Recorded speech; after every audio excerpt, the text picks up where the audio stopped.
Assalamualaikum warahmatullahi wabarakatuh. Kembali lagi di channel saya Sekilas Ilmu.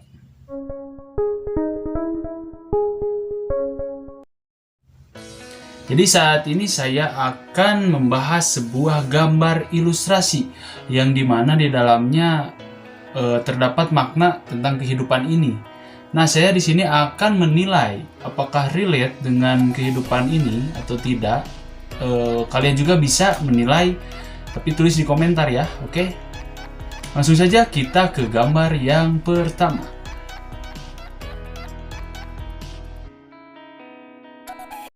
Nah, gambar yang pertama ini menunjukkan bahwa orang ini memiliki banyak harta, tetapi ia tidak bisa melihat kehidupan. Mungkin dalam makna ini bisa jadi orang tersebut terlalu kerja keras sehingga dia banyak harta tetapi dia tidak bisa menikmati kehidupan. Yang kedua, bisa dilihat orang yang kedua ini dia menginjak buku yang sedikit. Oh, maksudnya mungkin ilmunya sedikit dan dia pun melihat kehidupan sedikit pula. Oke.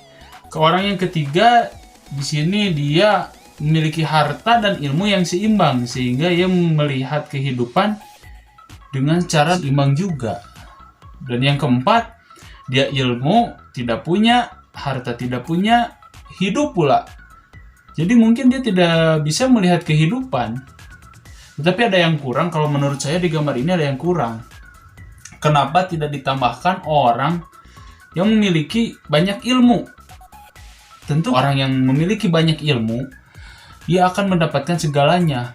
Baik harta, tahta, wanita pun dengan mudah jika kita banyak ilmu, kita bisa dengan mudah mendapatkan itu. Karena saya tahu ada hadis yang meriwayatkan yang berbunyi seperti ini.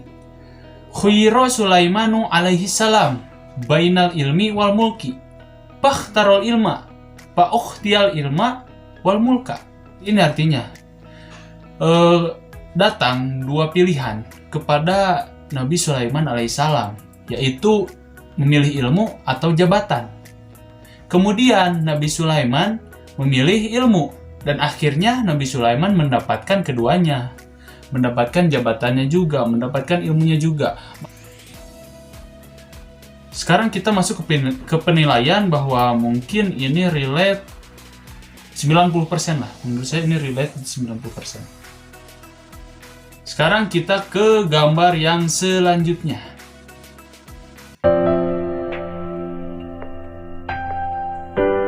Saya bisa lihat ada seseorang yang bermain game, kemudian pantatnya mengakar. Mungkin dimaksudkan di sini orang tersebut sudah main game berjam-jam, bahkan mungkin bisa jadi berhari-hari, berminggu-minggu, berbulan-bulan, sehingga pantatnya mengakar. Oh, ini menurut saya relate sekali ya, pada zaman sekarang ini relate sekali. Karena di zaman ini banyak sekali game-game, bahkan game online, yang tentu membuat seseorang betah untuk memainkannya. Saya juga kan saya juga memainkan game online ini tentunya. Yang saya rasakan nih, ketika memang saya bermain game online, itu tidak bisa langsung berhenti di tengah permainan. Kita harus sampai selesai itu game, sampai selesai. Bahkan jika selesai paling sebentar 10 menit atau mungkin 20 menit ke atas. Banyak sekali anak kecil yang saya lihat ya sekarang kalau sudah main game itu dia tidak tahu batasan. Bahkan disuruh makan pun entar lagi. Disuruh ke warung oleh emaknya entar lagi. Bahkan berani melawan karena ia takut ketika ia main di tengah permainan, ia mengeluarkan gamenya, berhenti. Itu akan membuatnya disanksi oleh game tersebut. Tentunya yang dinamai AFK. Gamer tahulah ini. Bahkan ketika main game, anehnya fungsi game itu kan untuk hiburan. Tetapi ketika saya main, ketika ada teman setim saya yang jelek, saya suka marah-marah loh, suka stres loh, suka emosi. Padahal fungsi game itu untuk hiburan, tetapi kenapa saya menjadi ambisi untuk menaikkan rank saya, untuk meninggikan rank saya yang tadinya rendah kemudian tinggi. Itu pengalaman saya dari main game online. Tapi bagi kalian mungkin Bisa jadi kan game itu emang untuk mengisi waktu kosong. Ketika pulang kerja, ada waktu kosong nih 2 jam, 3 jam sebelum tidur, 3 jam, mungkin 1 jam lah main game itu cocok untuk hiburan semata. Menurut saya ini relate, 95% saya setuju ini relate. Oke, kita lanjut lagi ke gambar yang ketiga.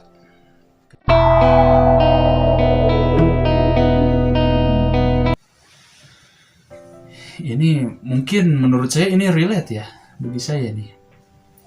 Cinta kalah dengan harta.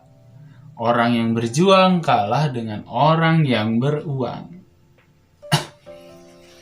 Ya, tapi mungkin gambar ini memaknai ada seseorang yang memberikan banyak cinta, tetapi perempuannya tidak meresponnya. Tetapi ada laki-laki yang memberikannya harta, akhirnya si perempuannya itu jatuh kepadanya. Ini bisa dibilang bahwa perempuan itu memang matre ya. Ya menurut saya juga, saya setuju perempuan itu matre. Karena ia hakikatnya harus diberi nafkah. Dan lelaki kewajibannya harus menafkahi perempuan. Bukannya matre, tetapi dia memiliki kebutuhan juga. Kita juga butuh kebutuhan tentunya dalam hidup. Jangan berikan cinta-cinta saja, tapi berikanlah kebahagiaan. Baik duniawi, rohani, tentunya bukan hanya cinta, tapi juga uang. Ya, betul. Tapi bagi kalian perempuan, ketika ada seorang laki-laki yang berbicara kepada seperti ini, kamu mau gak dibawa susah sama aku? Nah, maksud dari laki-laki ini tentunya, kamu itu tidak akan terus selamanya dibawa susah. Tetapi ketika nanti saatnya dia sedang dalam keadaan susah, apakah kamu ikhlas menemaninya, ikhlas menerimanya? Nah, seperti itu. Karena saya tahu laki tidak akan menyerah untuk membahagiakan pasangannya. Begitu ya. Mungkin ini relate, menurut saya cukuplah 90%. 90% ini relate. Dan hati-hati kepada perempuan ya, sekarang zamannya laki-laki yang membawa mobil, yang membawa motor gede, Ninja, motor-motor mahal, mobil mahal. Hati-hati kalian perempuan, jangan langsung menerima mereka. Bisa jadi kan Anda ditipu. Kan sekarang banyak sewa mobil, banyak lah. Nanti ketika Anda nikah, ternyata dia masih ngontrak. Ya, kalau Anda cinta dengan sungguh-sungguh cinta, ya terima dia apa adanya. Tapi jangan terima dia begitu apa adanya. Kita juga perlu hidup. Lihat juga perjuangannya. Oke, kita lanjut ke gambar yang selanjutnya.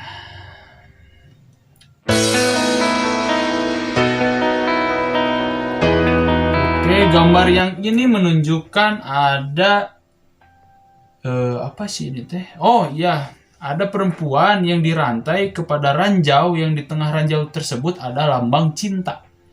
Mungkin ini dimaksudkan satu pasangan yang dimana salah satu pihaknya dirugikan, seperti dikekang, mungkin tidak bebas. Ya tentu, pacaran itu menurut saya tidak bebas. Kenapa tidak bebas? Melihat dari pengalaman saya seperti ini.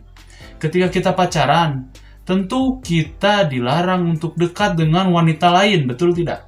Walaupun itu teman Anda, teman dekat Anda, sahabat Anda, pasti dicurigai. Tentunya ini pengalaman saya ya. Memang pacaran itu enak sih, menurut saya enak sekali. Ada yang memperhatikan kita, ada yang bisa memahami kita, ada teman curhat kita, ada yang menyemangati kita. Tetapi asalkan Anda tahu, di dalamnya terdapat kekangan-kekangan yang seakan-akan kita merasa itu hal yang biasa. Contohnya nih ya, ketika kita di tongkrongan bersama teman-teman nih, masih enak ngobrol, ditelepon sama pacar untuk datang ke rumahnya. Apapun kita lakukan demi pasangan, walaupun terlihat bodoh di mata orang lain. Seperti itu. Tapi kalau menurut saya sih, apa untungnya pacaran ya? Untungnya pacaran itu hanya sebuah pembodohan kalau menurut saya. Walaupun saya juga mengalami, tapi saya juga merasa sangat-sangat menyesal ketika pacaran. Tentunya maksiatnya jalan. Saya merasa bodoh. Orang dekat saya atau teman-teman saya tinggalkan, saya jauhi demi seseorang. Tapi dari pengalaman saya, jadi saya mempunyai solusi tentunya. Bagi orang-orang yang ingin hijrah, tapi dia tidak bisa melepaskan yang namanya pacaran, tentu saya punya solusinya. Pacaran itu zina, tentu. Dalam Islam itu zina. Wala taqrabu zina. Jangan kau dekati zina. Tentunya Allah sudah melarang jangan mendekati. Mendekati saja kita sudah dilarang, apalagi kita melakukannya. Seperti itu. Tetapi jika kalian tidak bisa melepas yang namanya pacaran karena kalian sudah sayang kepada si dia. Jadi beginilah, ketika nanti Anda mau nikah nih, besoknya nih Anda mau nikah nih. Anda bilang kepada pacar Anda untuk putus pada hari itu. Kenapa harus putus? Coba Anda putus dulu, kalian masing-masing bertobat kepada Tuhan kalian. Tobat nasuha, sholat tahajud, sholat sunnah yang lainnya. Kemudian Anda nangis senangis-nangisnya, menyesali apa yang telah dilakukan. Tentu pas ketika besoknya Anda kan nikah nih, halal nih, udah tidak takut lah kalian berdua digerebek, nggak akan itu. Kalian akan merasakan kebahagiaan. Dan tobat nasuha kalian pasti diterima oleh Allah Subhanahu wa Ta'ala. Kalau umur kalian cukup. Kan kita tidak tahu, ajal dan jodoh itu tidak tahu. Mungkin kalian ketika pacaran mati, ya itu mah rasakan lah. Yang terakhir nih, menurut saya relate sekali. Relate-nya mungkin 95% lah. Jika kalian suka dengan konten saya, tolong di like. Dan jika kalian support saya, maka subscribe. Dan jika kalian ingin mendapatkan ilmunya, maka share video ini. Oke? Mungkin sekian dari saya. Mohon maaf bila banyak kesalahan, karena ini konten menurut argumentasi saya dan kalian pun pasti memiliki argumentasi masing-masing. Saya sudahi dulu. Wassalamualaikum warahmatullahi wabarakatuh.